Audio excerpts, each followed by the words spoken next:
مساء الخير على متابعينا على الانستغرام.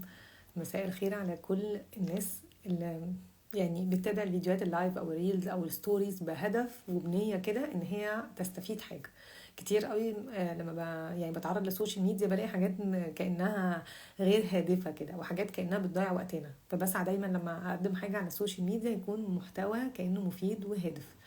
فالنهارده ان شاء الله عندي لايف مع انسانه عزيزه جدا جدا عليا، آية كمال، كوتش سيلف استيم، وباذن الله تجوين اس النهارده. فايه آية كمال باذن الله تعمل ريكويست تو جوين وتجوين اس، وايه تعرفوا بقى كده قصتي مع آية كمال وقصتها معايا، وان شاء الله يكون اللقاء مفيد. طيب، وانا طلع لي ان دينا محمود بتعمل ريكويست تو جوين ذا لايف، بس انا آية هي اللي هتعمل الريكويست، يمكن آية داخله من اكونت دينا. هل دي حقيقه؟ اه، ايه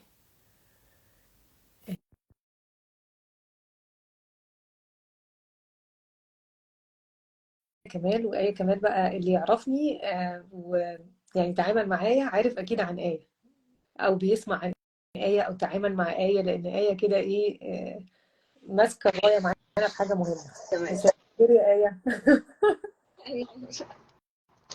مساء الخير حبيبي. مساء النور يا روح. آه،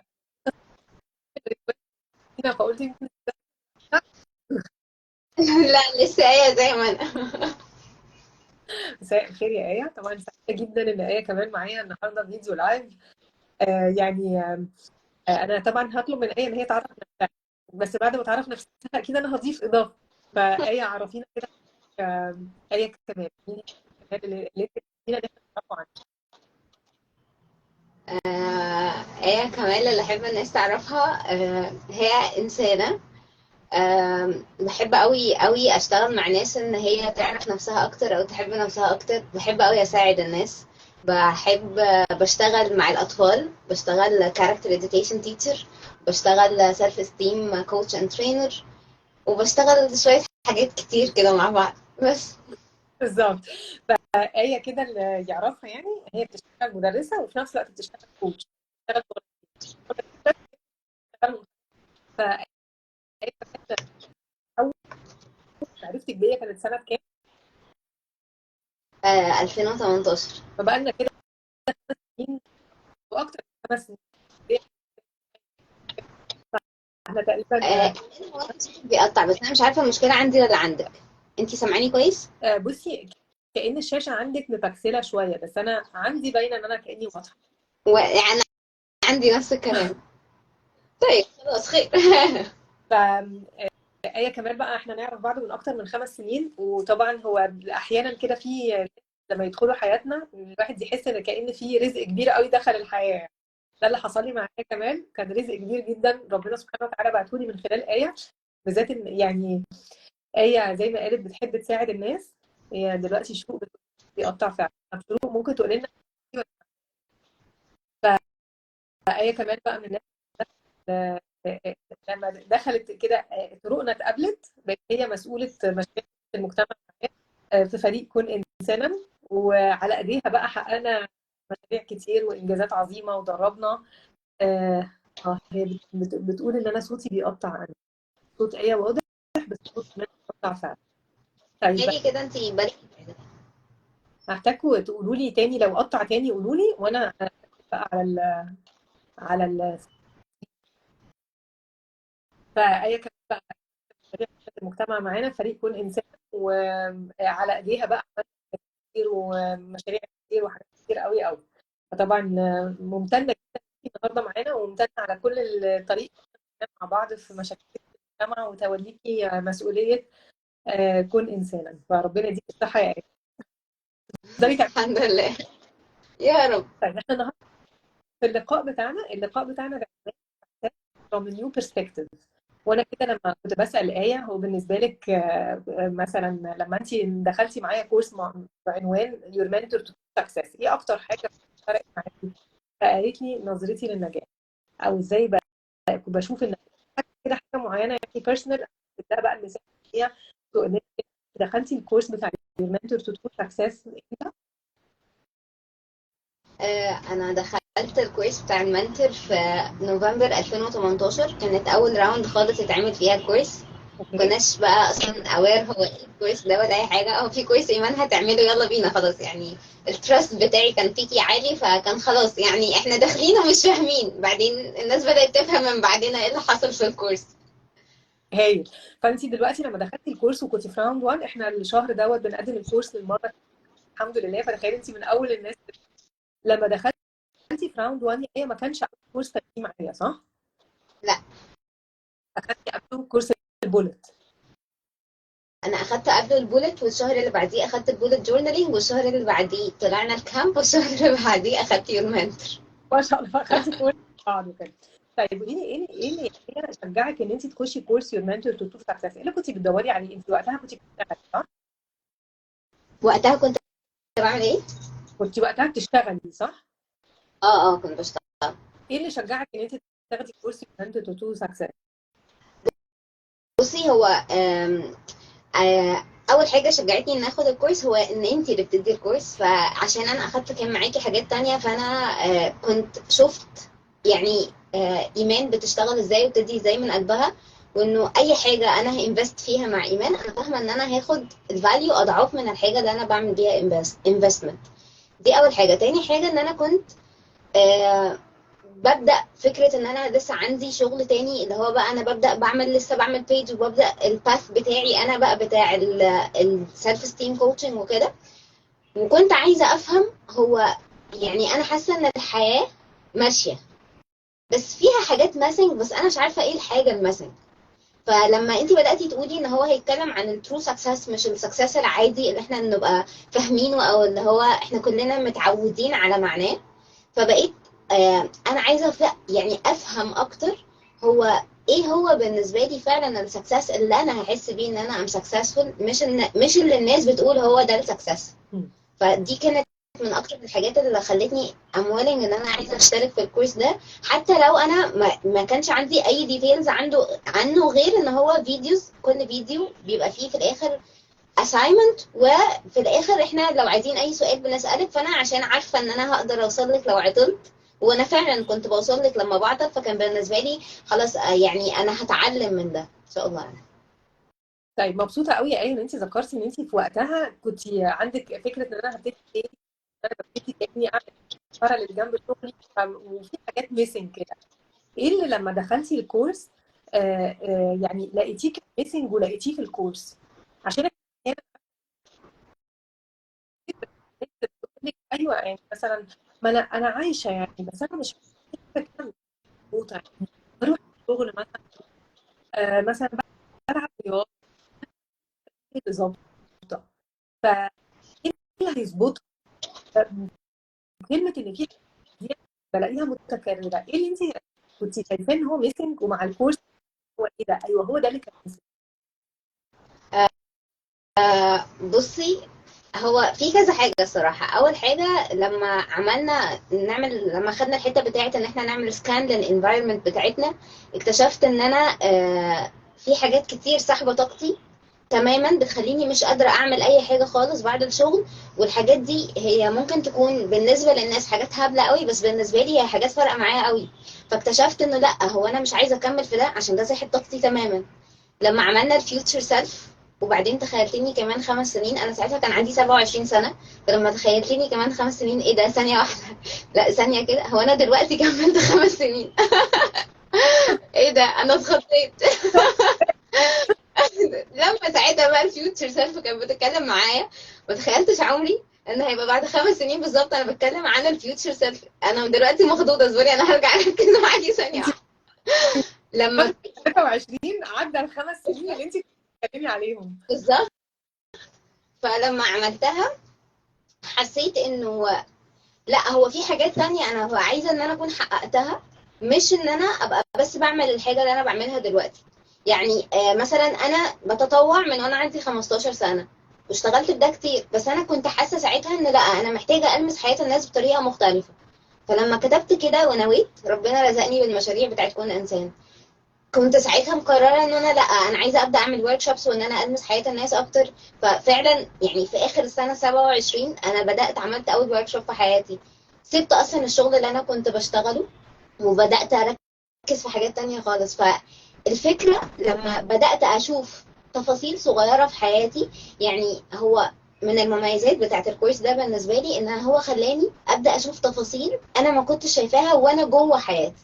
لكن لما بدات ابص عليها من بره بعيون حد تاني بيقول لي طب خدي بالك من كذا، طب راقبي بس كذا، طب اعملي كذا، بدات اشوف تفاصيل انا اصلا ما كنتش شايفاها قبل كده. فبدات افهم انه دي حاجات بالنسبه لآية هي فارقه قوي، بالنسبه لناس تانية ممكن تكون مش فارقه معاهم خالص، بس دي حاجه معطلاني او ساحبه كل طاقتي، مش عايزه اعمل كده anymore. فلا هو فرق معايا قوي especially الحتتين دول. حاجه حلوه قوي قلتيها، فكره لما احيانا غطسانين جوه الصوره.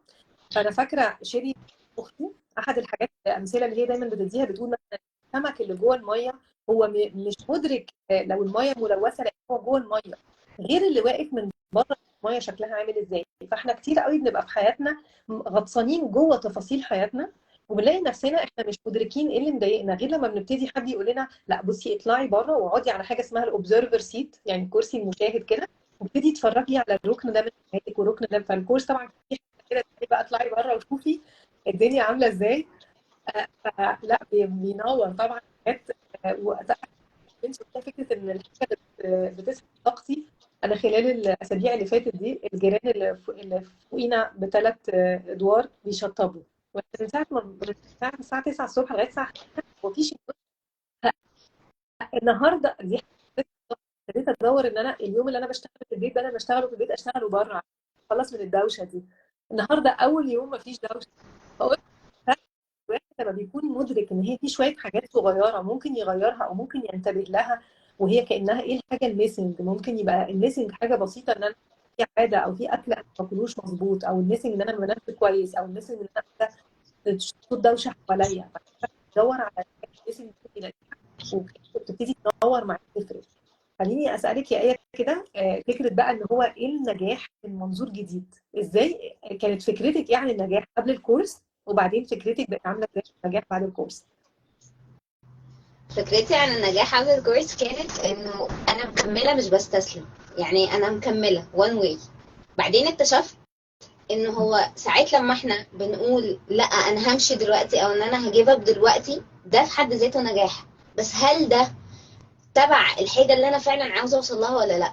يعني احنا عندنا كده كونسبت بيقول ان لا، لو انا دلوقتي مثلا في علاقه بتاذيني انا هكمل فيها عشان ما بقاش فشلت، او لو انا في مكان شغل هكمل فيه ما دام ما عنديش مشكله ميجر لازم امشي فيها دلوقتي حالا من ده، او لو انا مثلا في حاجه انا بعملها وانا مش فاهمه الحاجه دي انا بعملها ليه او بعملها هي صح ولا غلط، انا لازم هكمل، يعني هكمل عشان مبقاش فشلت.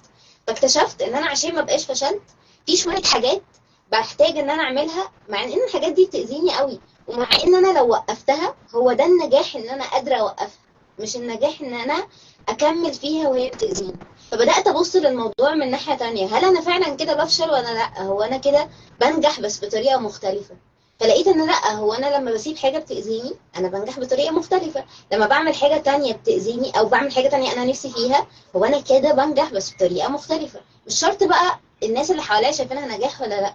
بعدين يعني انا وقتها قررت ان انا هسيب شغلي وهبدا ان انا اعمل ورك شوبس بتاعتي.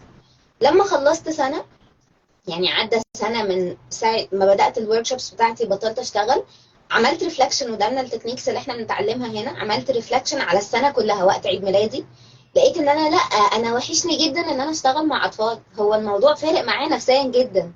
فلقيت انه هو هنا مش النجاح ان انا افضل مكمله واقول لا ما ده كان قراري ان انا مش هشتغل مع اطفال تاني او ان انا مش هشتغل في مدارس تاني. لقيت ان هو بمنتهى السهوله ايه النجاح من وجهه نظر ايه دلوقتي، هشكرني على ايه كمان شويه ان انا ارجع اشتغل تاني مع اطفال، دي حاجه انا بحبها. بس بقيت فاهمه ان انا محتاجه عشان ارجع اشتغل تاني انا محتاجه في شويه حاجات تكون موجوده. ليه؟ عشان انا عندي اهداف تانية انا نفسي احققها، الفيوتشر سيلف بتاعتي بتقولي عليها شكرا. فبقيت فاهمه انه انا بختار الحاجات اللي انا بعملها، انا بختارها بناء على اساس ايه؟ بناء على اساس ان هي حاجه مثلا هتجيب لي فلوس، ولا بناء على اساس ان انا هبقى مرتاحه وبحب الناس اللي انا بشتغل معاهم؟ بناء على اساس ايه؟ فالكورس خلاني شويه يعني غيرت النضاره وبدات ابص لنفسي بطريقه مختلفه وللحاجات اللي انا بعملها بطريقه مختلفه. اكتشفت برضو من الحاجات اللي انا كنت فاكراها ان انا لما اعمل حاجات كتير انا كده هبقى ناجحه قوي. فاي حد يقول لي على اي حاجه يلا نروح نعملها. فاكتشفت انه لا، هو انا كده مش ببقى ناجحه، انا كده بقيت ماشيه بص العصفوره بص العصفوره. فبقيت قبل ما باخد مثلا كورس بسال نفسي، هو انا باخد الكورس ده ليه؟ انا هروح المكان الفلاني، انا هروح المكان الفلاني ده ليه؟ فبقيت مش ماشيه مع الناس وخلاص، احنا في كورس حلو قوي عجبنا يلا نروح نحضره، هروح احضره. انا كنت بعمل كده في الاول لحد ما بقى عندي الاويرنس بتاع هو انا اصلا عايزه اوصل لايه، وايه اللي هيساعدني ان انا اوصل لده.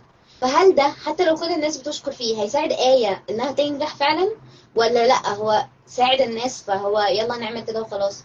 فبقيت حتى نظرتي للحاجات اللي انا بتعلمها بقت مختلفه، بقت الحاجات اللي انا بعملها بقت مختلفه. ناس كتير بتقعد تقول لي انت بتعملي الحاجات دي كلها ليه؟ او لا، عشان انا شايفه انه دي حاجات بتخليني مبسوطه، بتحسسني ان انا عايشه. وهي موجوده عندي في الميشن ستيتمنت، موجوده عندي، انا نفسي احققها فعلا في الفيجن بورد، واي نوت. فانا هعملها حتى لو في حاجات منها انا متاكده انها مش هتكمل اكتر من كده. بس انا شايفه ان دلوقتي في المرحله اللي انا فيها ده نجاح، وفي حاجات تانية محتاجه اقول لها لا. كلام كتير جدا مهم يا الجزء بتاع انها ممكن في مرحله ده النجاح، وفي مرحله تانية المرحله انا مش سامعاكي الصراحه، مش سامعه انا مش كده، سامعاكي. مش صوتك سامعاك. بيقطع. قولي، فبقول قولي تاني. انت قلتي كلام مهم جدا وعميق كده وكبير، سرتب كده. جزء منه بتاع ان انا ممكن تبقى النجاح له علاقه بمرحله او حاجات معينه تبقى مرحله، وفي مرحله تانية انا هبطل اعمل الحاجات دي، فده نجاح. فمثلا في وقت يس. معين، وقت معين انا كنت مثلا التزامات تجاه ولادي لانهم صغيرين لسه، فكان في حاجات انا بحتاج ان انا اعملها عشانهم، وحاجات تانية ابطلها عشان هم لسه صغيرين. بعد المرحله دي مع بقوا ولادي كبار بقى، بعيد تاني كده ببص في الميشن ستيتمنت بتاعتي واقول المرحله دي هعمل فيها ايه، وهقول لا بناء على المرحله. فده جزء من البرسبكتيف الجديد بتاعنا. جزء تاني اتكلمتي فيه ان احنا دلوقتي بناخد قرار وبعدين ممكن يرجع في القرار عشان هو بيعمل ريفلكت وبيبتدي يشوف كده، زي ما انت اخدتي القرار ان انا استقيل وابطل شغل في مدارس. انا كان عندك ترجعي وتقولي لا، شغل مع الاطفال فهرجع. بعض الناس ممكن تقول ايه ازاي اي بتغير تستقيلي بعدين ترجعي. فكره ان الواحد لما يكون واثق من نجاح، يعني واثق من فكرته عن النجاح، واثق من اختياراته، ما بيبقاش فارق الناس هتقول ايه. كلمه بقى حلوه قوي انت قلتيها، فكره والفيجن بورد، فايه اللي بيخلينا واثقين في قراراتنا ان هي الاين مع الناس. يعني ناس كتير بتبقى بتيجي ده ولا لا، ولا لا، يبقى عندك تاخدي قرار كويس يا ايه. شكلك لا. بتكافحي، بتكافحي عشان بصي انا سمعت ان انا بعمل الاين بين الفيجن بورد والميشن ستيتمنت، بعدين ايه بقى؟ فبقول بقول ان دوت كتير ناس ما بيبقاش عندها الميشن ستيتمنت، وعشان كده بتبقى محتاره اخد قرار ايه، ايه او يعني طيب. كوثر بتقول ان الصوت بيقطع، الصوت بيقطع من كوثر. من عند مين فينا؟ طيب يعني مين فينا تغير الانترنت؟ اه بالظبط.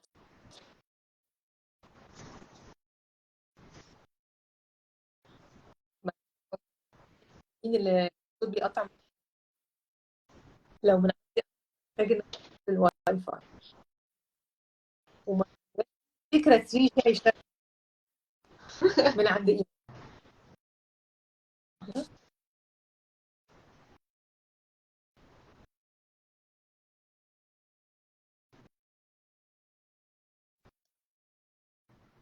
خلينا نجرب كده كده الصوت احسن يا ايه.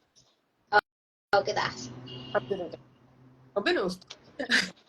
طيب احد الحاجات اللي انت فكرتيني بيها يا ايه باللي انت حكيتيه، فكره لما ساعات الواحد بيبقى متمسك بحاجه ويبقى شايف ان هو ده النجاح. فانا في وقت لما جيت ان انا هستقيل شغلي، وقتها انا فاكره يعني يعني حد من جوازات اخواتي كده قال لي ازاي كمان تسيبي شغلك، ازاي تسيبي شغلك، كنت بشتغل قعدت فيها 19 سنه.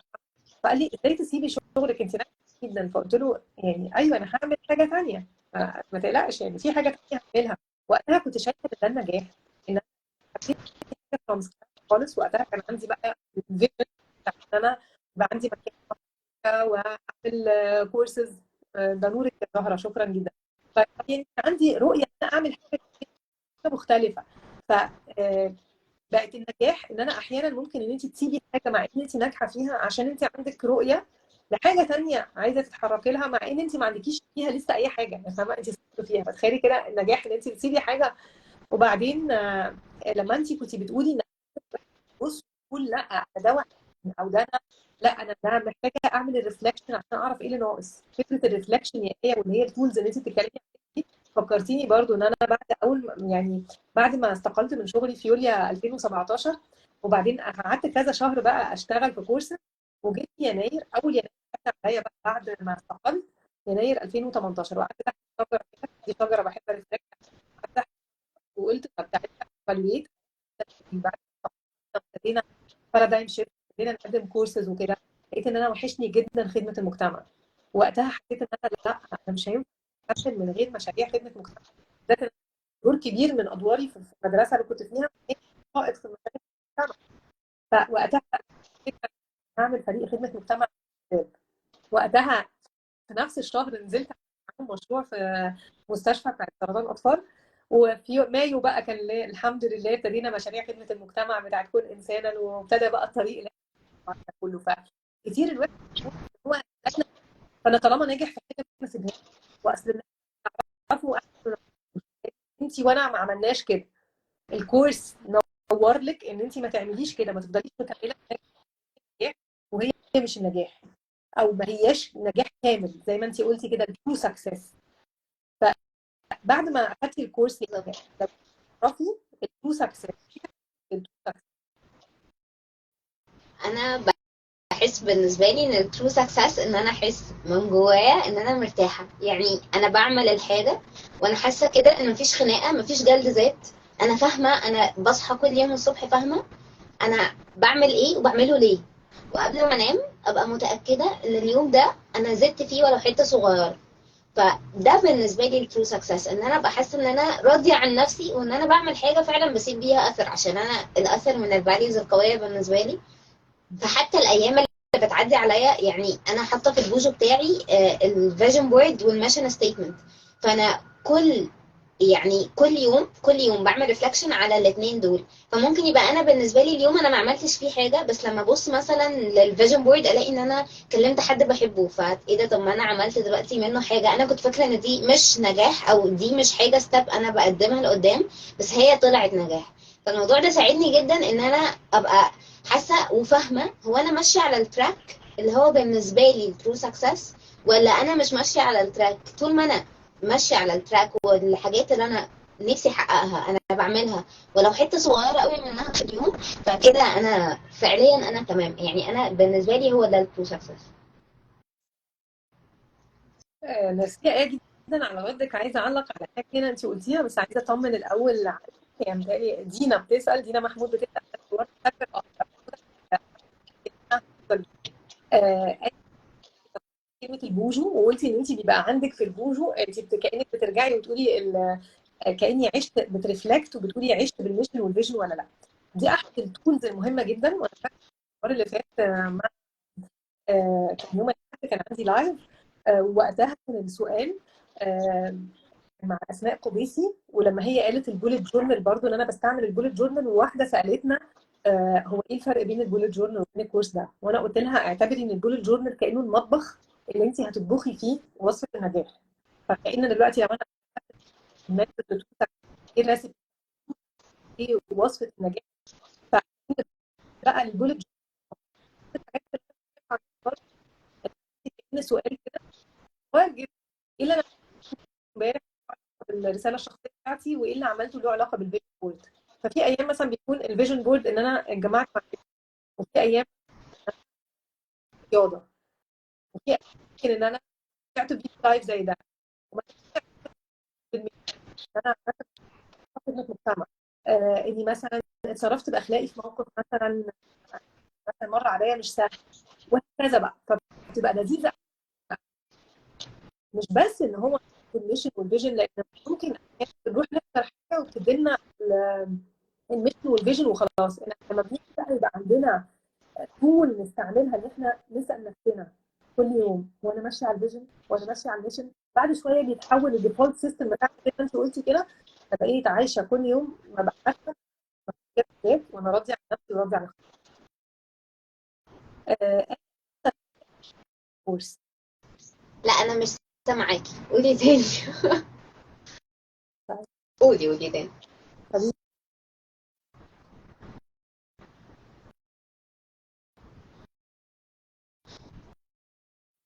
بقول لك كده ان شاء الله. قولي كده. بقول لك ايه اكتر حاجه الهمتك في الكورس نفسه؟ ايه اكتر حاجه؟ ايه الهمتك ايه اكتر حاجه كانت عملتي الهمتني في الكورس؟ اه بصي، اكتر حته هي لمستني تماما الحته لما احنا كنا بنقعد الاول نعمل الحياه لايف ويل بتاعتنا، وبعدين نركب ده على الفيجن بورد، وبعدين الحته بتاعت الفيوتشر سيلف، انه ازاي ان احنا ركبنا يعني عملنا ده، وبعدين طب هو انا لما هحقق ده هبقى وصلت فعلا، لان انا بعد 5 سنين هقول لنفسي شكرا ولا لا. ف يعني بصي، هو الكورس ده فيه ميزه كده ان انت اللي بتديه ازاي، لانه الحاجات دي في منها حاجات انا درستها اصلا كنت زمان جدا، بس انت الطريقه اللي بتديه بيها هي بتخلي الانسان هو انسبايرد بطريقه مختلفه عن ان انا لو بدرسها عادي. يعني انا درستها كتير وعملت الفيجن بورد قبل كده كتير وكل الكلام ده، بس التركيبه بتاعه ان احنا هنركب ده وبعدين نركب ده وبعدين نركب ده، السيستم بتاع الكورس نفسه من اول خالص هو اصلا يعني ايه سكسس، لحد اخر حاجه خالص ان احنا بقى سلو داون ونمشي بالراحه وايه الستبس اللي هنعملها. كل الحاجات دي هي كانها توليفه بتاعتك يا ايمان، بتخلي الواحد هو يعني انسبايرد وعايز يشتغل. كمان اكتر حاجه هي فرقت معايا في الكورس حته الاساينمنت. انا ما كنتش مقتنعه ان دي اكتر حاجه هتفرق معايا في الكورس صراحه. اصلا ما كنتش عارفه ان احنا هنسلم الاساينمنتس دي. هو جالنا ميل حبايبي انا محتاجه استلم الاساينمنتس، ايه المفاجاه دي؟ بس لما انا يعني قعدت مع نفسي وقلت لي حبيبتي احنا هنخلصه، يعني هو انا كده كده هخلصه عشان انا عايزه اتنقل لستيج 2 ده، انا مش عارفه هي ايه، بس انا عايزه اروح مع ايمان. يعني خلاص انا مش عارفه احنا رايحين فين، بس انا عايزه اعرف احنا هنخلص ده وهيحصل لنا ايه. لما قعدت مع نفسي وبدات احل بايدي فعلا، واشوف هو انا فعلا طاقتي رايحه فين. هو انا طيب الاكل بتاعي نظامه ايه؟ طب هو انا الناس اللي حواليا اخبارهم ايه؟ طب هو انا بجد نفسي احقق ايه؟ طب هل اللي انا بعمله ده هو فعلا انا نفسي احققه، ولا في حاجات اكتر كمان؟ طب هل انا بجد مخططه شويه لحياتي ولا لا؟ وبعدين بعد ما حلمنا فكره ان احنا نبدا نعمل بلانز بقى، ال1 year بلان، بعد كده الكوارتر، بعد كده المانث، كل ده بعدين الديلي، كل الحاجات الصغيرة دي. يعني انا بقيت فاهمة ان هو الموضوع مش فكرة ان انا هي حاجة وخلاص، لا هي حاجة يعني ايه سيستماتيك. انا عارفة ان انا هعمل ده وبعدين ده وبعدين ده وبعدين ده، وبعدين في الاخر في اكشن انا بعمله بايدي. فدي من اكتر الحاجات المبهرة في الكورس الصراحة، التوليفة بتاعتك. شكرا يا ايه. طيب عايزه اسالك، بما هل انت اتفرجتي على الكورس بعد ما خلص؟ يعني انت الكورس بتقولي من 5 سنين، هل انت اتفرجتي عليه اي مره؟ السنين دولت هو الكورس مفتوح ما بيتقفلش، هل اتفرجتي عليه؟ كنت قعدت مثلا 3 سنين بتفرج عليه، مش كامل، بس بتفرج على الحتت معينة اللي هي بتاعة البلاننج. بتفرج عليها كل سنة مع عيد ميلادي. يعني قبل عيد ميلادي كنت بتفق مع أميرة الاكونتبيلتي بارتنر بتاعتي ان انا هتفرج على الحتة دي، وبعدين ارفلكت عليها واشوف هو انا فعلا ماشية فيها ولا لا. فكانت كل مرة، عشان انا نفسي الوعي بتاعي كان بيتغير، فكانت كل مرة بتفرج على الفيديو بتنور معايا حاجات مختلفة. فالفكرة ان هي مش بس فكرة ان انا خدته وخلاص، وفي اوقات كنت ممكن اعيده مع الراوند جديدة. يعني هو لما كان في الاول خالص بيقفل وبعدين يفتح لنا كلنا مرة واحدة، ساعات كنت بعيد منه فيديوز كتير مع يعني مع الراوندز الجديدة، لان هو كان دايما بينور. هو الكورس ممتع وعميق، فطول ما انت الوعي بتاعك بيختلف، طول ما هو بينور معاكي في حتت مش هتحسي ابدا ان انت زهقتي او انه لا خلاص بقى يعني ما انا هستفاد ايه المره دي. لا هو مش كده خالص، هو كل مره هينور عندك حاجه على حسب درجه وعيك دلوقتي ايه. انا ده عشان لا كده عدته كتير. الكورس مفتوح، يعني دي احد الحاجات اللي بتفرق. وكذا حد يعلق لي على نفس التعليق. في ناس مثلا زي جيهان غالي بتقول لي ان انا اتفرجت على الكورس ده، كل شويه تبعت مثلا ايه كورس المنتور، انها واخداه بقى لها سنين. كل شويه انا اتفرجت على الفيديوهات تاني وبعدين نور معايا حاجات تاني وبعدين شفتها بشكل تاني. فدي احد الحاجات اللي بتخليني ان انا دايما اي كورس معايا اونلاين مفيش كورس بقفله. في حاجه اسمها ان هو الكورس مفتوح. ليه مفتوح؟ في ناس، بعض الناس انا عارفه بيبقوا عايزين كانه يقفلوا الكورس عشان المشترك يستعجل ويخلص. انا ان بالعكس، انا عايزه المشترك ياخد وقته ويعرف يختار الوقت الصح اللي هو هيشترك فيه ويتفرج فيه. يعني ممكن يبقى الواحد يتفرج على شويه حاجات وبعدين يتفرج وبعدين وقت وبعدين اعيد وبعدين كذا وبعدين يمكن بعد سنه الاقي نفسي عايزه اكمل وبعدين بعد سنتين الاقي نفسي عايزه اكمل تاني وعايزه ارجع اعيد. فكل مره الواحد زي ما انت بتقولي وعيه بيختلف، فبيبتدي ايه ده بيسمع الحاجه وكانه بيسمعها لاول مره. يعني انا بحب جدا اسمع عن الشيء. انا بسمعه مثلا، انا بسمع وبعدين اجي اسمع الفيديو مثلا على اليوتيوب. في حاجات بسمعها لاول مره، فيديو مثلا ده 3 4 مرات اول مره. فهمت ان الواحد احيانا بيبقى لا هو ما لقطش المعلومه او ما وصلتلوش، او احيانا بسمع حاجه ممكن مثلا بيفكر في حاجه لها دعوه بيها الجملتين اللي بعديها على طول ما بلقطهمش. فلما الواحد بيعيد لا مستوى استيعابه بيختلف. طيب ايه، بما ان انت من الناس اللي وصلت لستيج 2، كان ايه رايك بقى في ستيج 2؟ ستيج 1 هي كلها، وستيج 1 لاي رجاله ستات. ستيج 2 هي حصريه للستات. فستيج 1 اون تايم، ستيج 2 ما هياش اون تايم. ايه رايك في ستيج 2 يا هي؟ بما ان انت من راوند 1، ايه هي ستيج ستيج 2؟ اقول لهم ما هي ستيج 2. اه احنا طلعنا بوت كامب. كان بوت كامب، كان ساعتها يومين. آه، فاكره كويس قوي كان في ابريل. ف البوت كامب كان خطير. هو احنا طبقنا اللي احنا اخدناه في الكورس بطريقه براكتيكال. مفاجأة اللي هو مثلا احنا يا جماعة هنصحى الساعة 5 الصبح، وانتي متأكدة ان احنا هنصحى الساعة 5 الصبح؟ بعدين بقت رحيمة مع الراوندز، بعد كده ما بتصحيهمش 5 الصبح عادي. ان احنا هنصحى الساعة 5 الصبح نعمل نادي الخامسة صباحا، تلت ساعة تلت ساعة تلت ساعة. طب احنا هنبقى صاحيين معاكي عادي تمام. فهو كان احنا يعني طبقنا اللي احنا اخدناه في الكورس، بس طبقناه خلال يومين.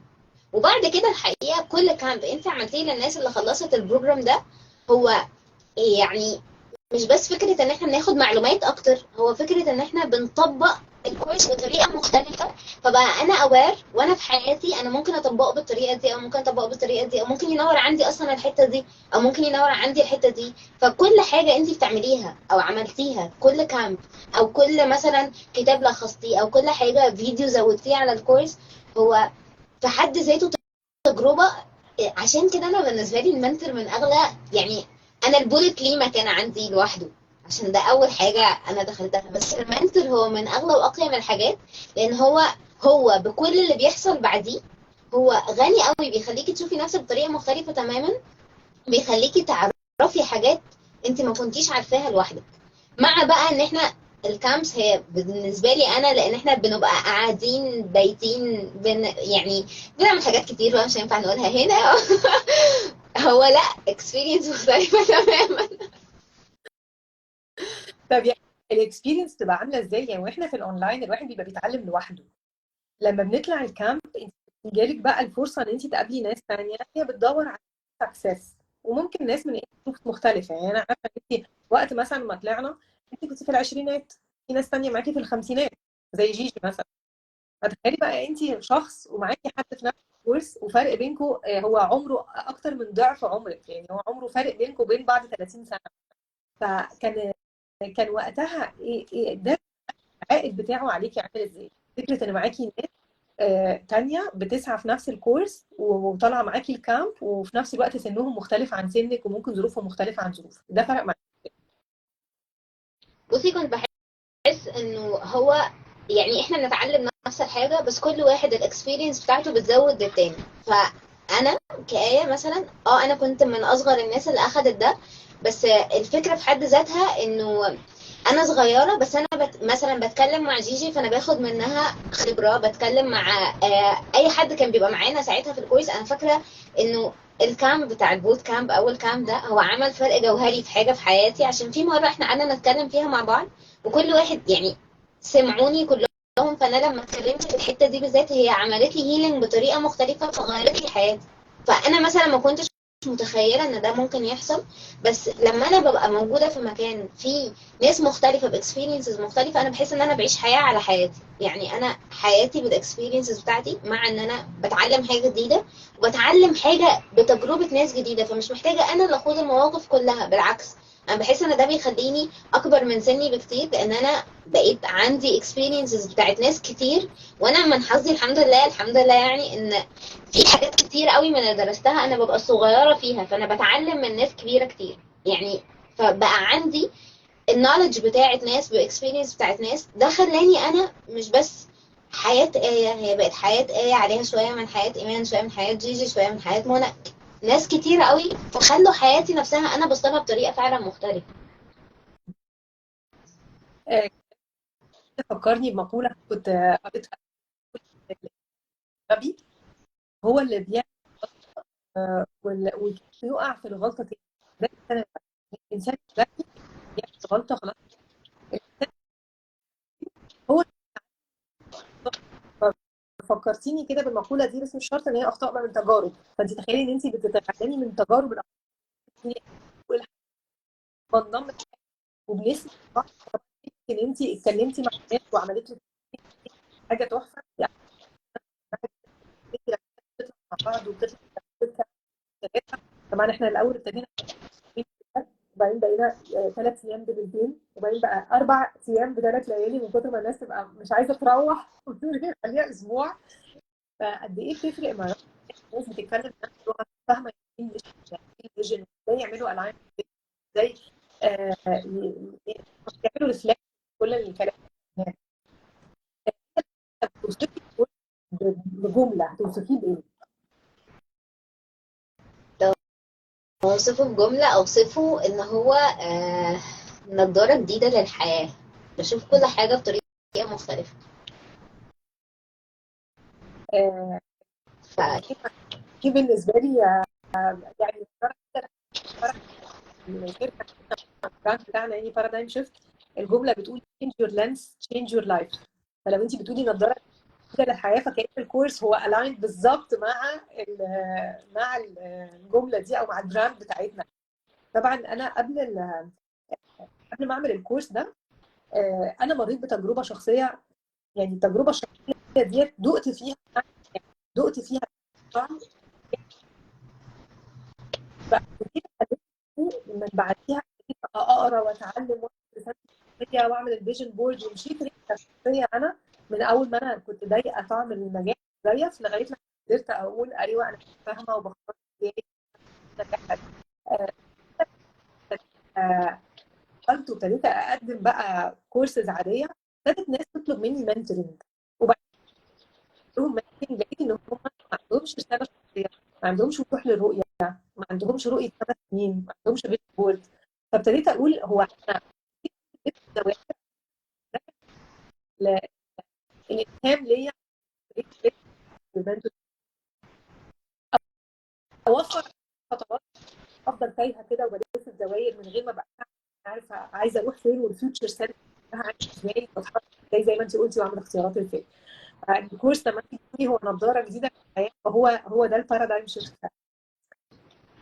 ايه، بشكرك جدا على اللقاء. هل في حاجه تشاركيها؟ انا عايزه اقول حاجه. الكورس ده الناس اللي بتاخده عشان هو ليه علاقه بان انا افضل قاعده مع نفسي، فبواجه نفسي فكده. فالناس وفي assignment، فالناس بقت بتقول لبعض عليه ان هو كورس تقيل وصعب. فهو الكورس مش تقيل ومش صعب، هو الكورس عميق، بيحتاج بجد حد من جواه هو عايز فعلا يكون احسن. مع شويه ديسيبلين صغيرين الموضوع بيبقى سهل. بس هي الفكره انه يعني هو البرنامج ده من امتع البروجرامز اللي ممكن حد ياخدها، لان هو بيخليكي بجد شايفه نفسك بطريقه مختلفه، شايفه حياتك وشايفه انت عايزه تروحي فين وشايفه انت عايزه تعملي ايه، وعارفه ازاي تحققي ده. مش فكره انه يعني الفنكوش احنا بنتعلم وخلاص. فهو الكويس مش يعني مش تقيل وصعب، هو مش كده خالص. انا حاسه ان الكويس ده صعبان عليا من كتر ما كل الناس تقول كده عليه. هو مش كده خالص، هو بس عايز حد عايز فعلا يتغير، وعايز حد لما بيعطل يقول يا جماعه انا عطلت. ويعني الحقيقه جيهان غالي قايمه بدور عظيم في السبورت بتاع الكورس ده. يعني مش فكره بس ان انا باخد الكورس، حتى وانا بقعد اطبقه مع نفسي. هو انا لو تعبانه ومش قادره اكمل وبقول يا جماعه انا محتاجه حد يساعدني، هلاقي حد يساعدني. يا جماعه انا محتاجه accountability partner، هلاقي حد يقول لي طب يوفق راسين في الحجر ويقول لي روحي مع فلانه انت ممكن تشتغلي معاها كويس. فالفكره انه هو ممكن في ناس تقول لا اصل انا هبقى بشتغل مع نفسي، انا ماليش في التعليم الاونلاين وكده. هو الكورس ده اصلا ديزايند ان انت تعمليه مع نفسك. لو انت تعمليه مع حد تاني هيبوظ. انت محتاجه تقعدي مع نفسك، تقعدي مع نفسك وتفهمي فعلا انت عايزه ايه، لو انت بجد عايزه تكوني احسن. ف يعني نصيحتي انا لكل انسان هو بجد نفسه ينجح في حياته، يعني نفسه يكون انسان حاسس ان هو عايش ناجح، فاهم هو بيعمل ايه اصلا في حياته. الكورس ده من احلى وامتع الحاجات اللي ممكن ياخدها. ومع العمق اللي فيه هو ممتع جدا جدا جدا. هو سهل الممتنع، هو لطيف وسهل وكل حاجة، بس هو عميق قوي وبيخلي الإنسان حاسس إن هو قدام مراية. فده من أحلى الحاجات اللي موجودة. فيعني محدش يوقف نفسه عنه عشان هو أونلاين. لا، هو أونلاين أنا ما بحبش الحاجات الأونلاين، وانتي بالذات أنا بحب جدا انتي تكوني لايف. يعني انتي ليكي روح هنا وروح هنا، بس أنا بحبك في الاتنين. البروجرام ده بالذات من أحلى الحاجات الأونلاين اللي انتي عملتيها. فبس كده. شكرا كده اعتز بيها. طيب فكره المساعده خلال الكورس، هي الواحد لما بياخد كورسز اونلاين مع مدربين جانب، فعندي اعتقد ان انا اسالهم سؤال. مفيش مدرب هو مثلا بيدينا او بيبعت لنا ما فيش ان انا اقدر اسال سؤال.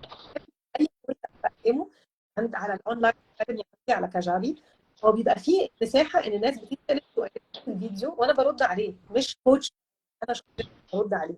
فدي اول بدايه الشغل لما الواحد عنده مدرس. الحاجه الثانيه زي ما انت قلتي ان في جيهان غالي، هي جيهان غالي هي بارادايم شيفت ايجيبت بروجرامز فاسيليتيتور. هي بقت فاسيليتيتور مع واحده في التيم، وهي ادوارها ان هي لما بتكون عندها لا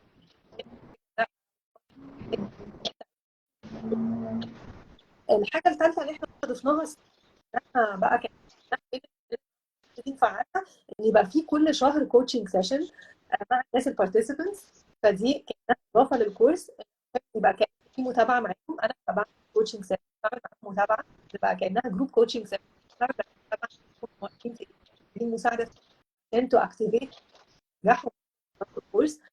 الحاجه الاخيره اللي عاملين السنه دي اوفر على الكورس ان هو فتره محدوده عليه 50% اوف، 50% اوف من سعر بتاع السنه اللي فاتت، بتاع السنه اللي قبليها. خدنا السنه اللي فاتت ما زودناش لما حصل والسنه دي لما حصل والدولار بقى بال 51 و30 والكلام ده، وقفنا في الكورس. لان دايما كورس وخساره الناس وتوصل لنجاح زيك وتيجي في الاخر تقول ايه اللي بتعمله ده، انا مش راضي عنه. فرق معايا جدا انت بتعملي ده تاني وانت راضي عن اليوم بتاعك. نبقى معانا سبيشالي جيهان غالي بروجرام فاسيليتيتور، معانا الكوتشنج سيشن اضافيه كل شهر خلال الاربع شهور بتوع البروجرام، ومعانا ال 50% مده محدوده، وكمان 200 بروجرام بقى ما يبقاش ضغط. ومجال الناس اللي بتحب ان هي تدفع انستولمنتس كل دوت، لان احنا فرض الناس لانس تشينج هير لايف. طبعا احد الحاجات بقى اللي بحسن بيها لما الناس تدخل الكورس ان هي تتعاون معانا، تبقى ممبر معانا. يا في كل إنسان. كون انسانا بس كده.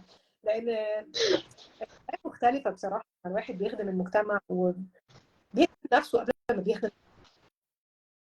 قبل بقى ما اختم خالص، انت قبل ما تخشي كورس ما كنتيش في كون انسانه. بعد ما دخلتي كورس بتعملي نشاطات تطوعيه او ليكي خدمه. بس بعد ما دخلتي الكورس بقيتي كون، بعدين بقيتي قائد مشروع، وبعدين بقيتي منسقه كون انسانه. ده كله حصل خلال ال5 سنين اللي انت فيهم. ودي كده آه، ايه علاقه كون انسان دورك فيه بمفهومك؟ آه، إيه علاقة كون إنسانا بمفهومي عن النجاح الحقيقي؟ بصي، هو كون إنسانا بغض النظر، بحس إنها حتة من قلبي بنتي كده اللي اتربت على إيدي. بس فكرة إن أنا أروح حتت، يعني كنت لسه بفكر إن من كام يوم كده إن من أكتر الحاجات اللي حصلت لي فعلا فعلا كأنها يوم بجد أنا أقدر أقول عليه إن هو يوم من أغلى أيام عمري.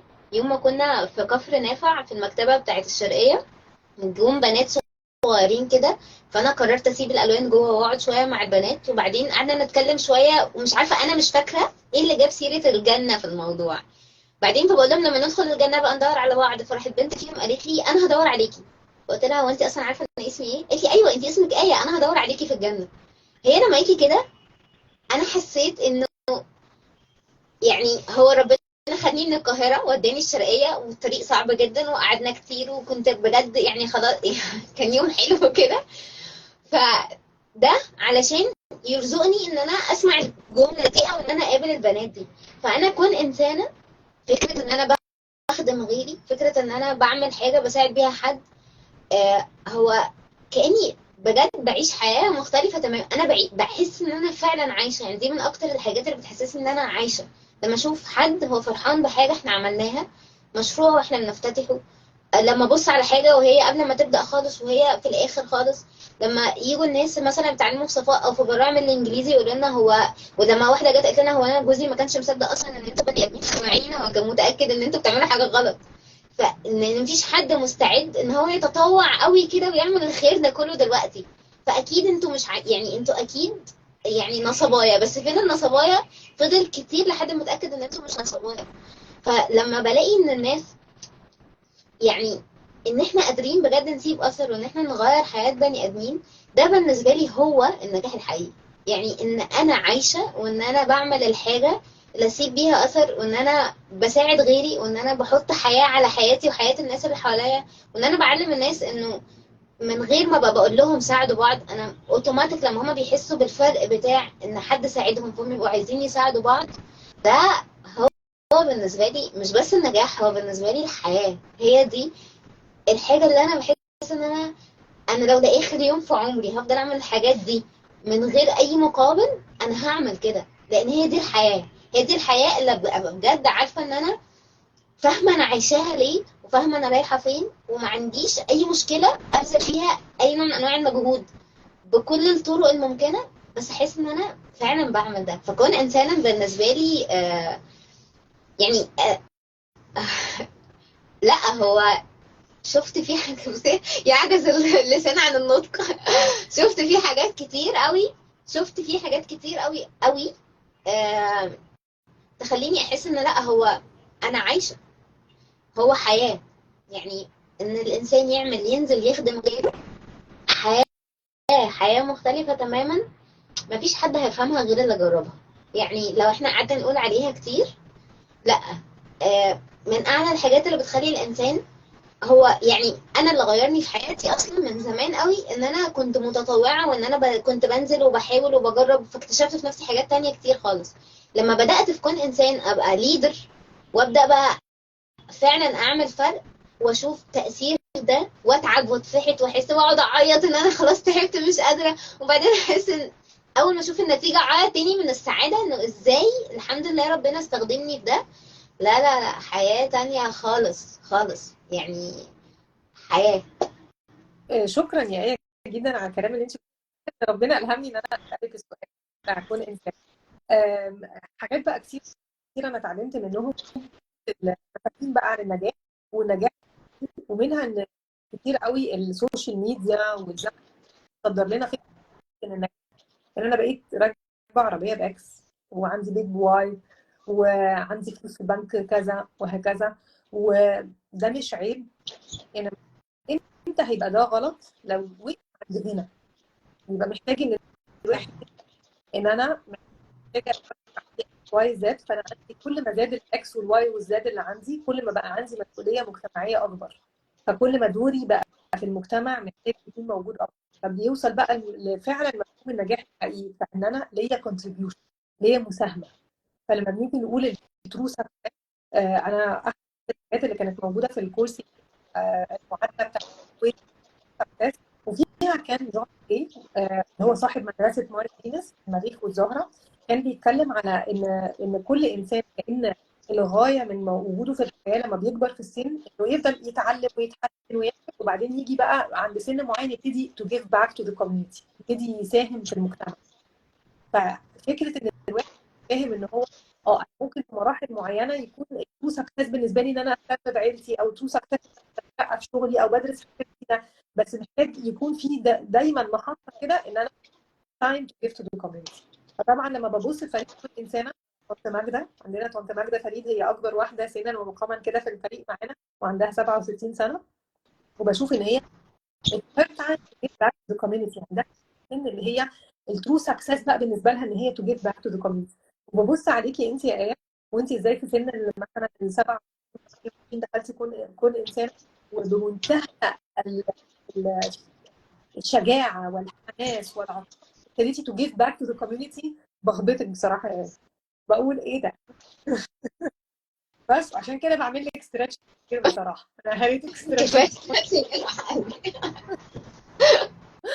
كفايه من الناس اللي بتتابعنا تاخد نفس عميق كده، وبتاخد وقفه بعد اللايف دوت، انا عايزة راضيه عن نفسي عيوني زي ما آه، انا فعلا حاسه نفسي بمعايير المجتمع وبمعايير السوشيال ميديا، لا انا بالشو، ولا انا فعلا ان انا بعمل لاين مع الميشن ستيتمنت بتاعتي، مع الفاليوز بتاعتي، زي ما كانت انا بتقول الفاليوز بتاعت الاثر او التاثير ديت مهمه عندها. بسال نفسي شويه اسئله كده، ولو انا انا متاكد ممكن اقول لا، لا، من اول ما هو اون كورس مفتوح، من اول ما هو في فيديوهات تقدر تتفرج عليها وتتعلم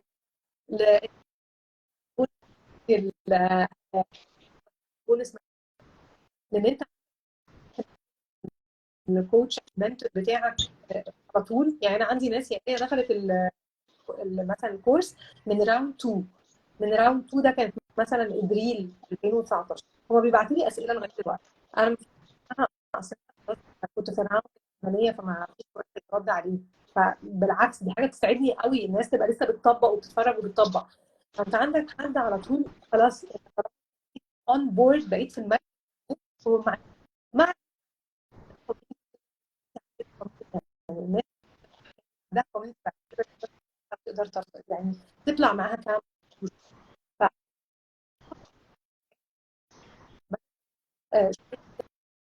لوينج ده، ونقول لنفسنا هو أنا فعلا عايزه اروح فين، زي ما تقول فيوتشر سيلف منها. بشكرك جدا وبتمنى الناس اللي تابعتني يعني لو الكورس اوفر مده محدوده، وبعد كده متاح خساره تسريع نفسكم عليه، ان انتوا تبقوا فيه، وبالذات ان انتوا تبقوا في وسط مجموعه بتدور فعلا وقت العواميد بتاعت اللي بيمد ايده للجنة، زي آية كده لما كل مرة في موقف شدة بتكون الدراع اللي كأنه بيسندني، والحد اللي بيدعمني عشان أكمل. فهي صحيح اشتركت معايا في كورس، انما كل مرة أنا بلاقي بعت لي ايه لا. فهو ده فهمنا داخلي عن الترو سكسس ان احنا ننجح. ميرسي يا ايه جدا، بشكرك من كل قلبي على كل حاجه. لا مش خالص. لازم يا اميره ان انت تكوني واخده كورس الجورنالينج، كورس الماث تكون واخد. هو كورس ممكن تخش على فيه. و يعني بشكر آية جدا جدا على وجودك معايا، وبشكرك على كل اسهاماتك فعلا. وعندي أحلام كتيره لينا جدا مع بعض، وبشكر الظروف اللي خلتك تبقي واحده من الممبرز اللي معايا في الكوميونتي وتخشي معايا يوم قابلتك فيه. اول ما شكرا جدا يا آية. شكرا لكل متابعينا ونتمنى ان شاء الله ان اللقاء يكون مفيد، وان يكون آية بالتولز اللي هي والانسايت اللي هي قالتها والمشاركه بتاعتها. عايزه تقولي لا قولي السؤال تاني، انا عارفه انت بتساليني بس مش سامعه انت بتساليني تقولي لي ايه. قولي السؤال تاني. عايزه تقولي كلمه اخيره يا آية؟ عايزه اقول لك شكرا على الاحسان بتاعك. يعني انا لحد دلوقتي مبهوره ان انت ازاي لما انا بعت لك الاساينمنتس انت بعتي لي الفيدباك بتاعتها، ان انت قعدتي تقولي لي بصي بقى انت عندك الحته دي في الفيجن بورد مفيش شبهها في الميشن ستيتمنت، وانت كاتبه الجمله دي في الميشن ستيتمنت بس مش حاطه عليها صوره في الفيجن بورد. فلما انا كان بالنسبه لي عقلي يعجز عن ان انت ازاي قعدتي تحللي الاساينمنتس كده وتقولي لي بجد من يعني من قلبك حاجات عشان اعدلها بعد كده. فبقى انا فاهمه ان انا وانا بشتغل وانا رجعت للحاجات دي وقعدت اشتغلت عليها. من اكتر الحاجات فعلا يا ايمان اللي يعني المميزه فيكي انتي، ودي بقولها عشان انا ترينر فدي شغلانتي، فانا فاهمه الانسان بيعمل ايه، وعشان انا اخدت كورسز كتير جدا مع ناس كتير جدا جدا. انت عندك احسان رهيب في ان انت ازاي تدي فعلا الحاجه، وان انت تفولو اب الحاجه، وانه انت ازاي تبقي بتوصلي من حد هو عايز يكون كويس ان انت تساعديه فعلا ان هو يكون احسن مما هو اصلا عايز. ف الحمد لله. ومن يعني الحاجات الخطيره فيكي كمان انه لو انا جيت قلت لك انا عايزه اعمل حاجه، يعني مثلا انا ام willing ان انا اشتغل في كون انسان، هو انا بيحصل لي ستريتشنج بيفرهدني بس انا فاهمه ان انا كده بطلع مني نسخه هي احسن نسخه مني. فانتي مش فكره ان انتي بس بتعملي الحاجه وخلاص، لا انتي بتعمليها فعلا باحسان. الحمد عشان لله. كده اي حد بيشترك معاكي بيبقى يعني كسبان 100%. شكرا. بحب البني ادمين، وبيبقى حد بنته تفوق ونجح و... وتغير للأحسن ونفس الكوميونتي. ميرسي يا آية جدا لكل الناس اللي معانا النهارده، وإن شاء الله لقاء جديد. كان كويس إن شاء الله برضه ومع لقاء نجاح. ميرسي جدا.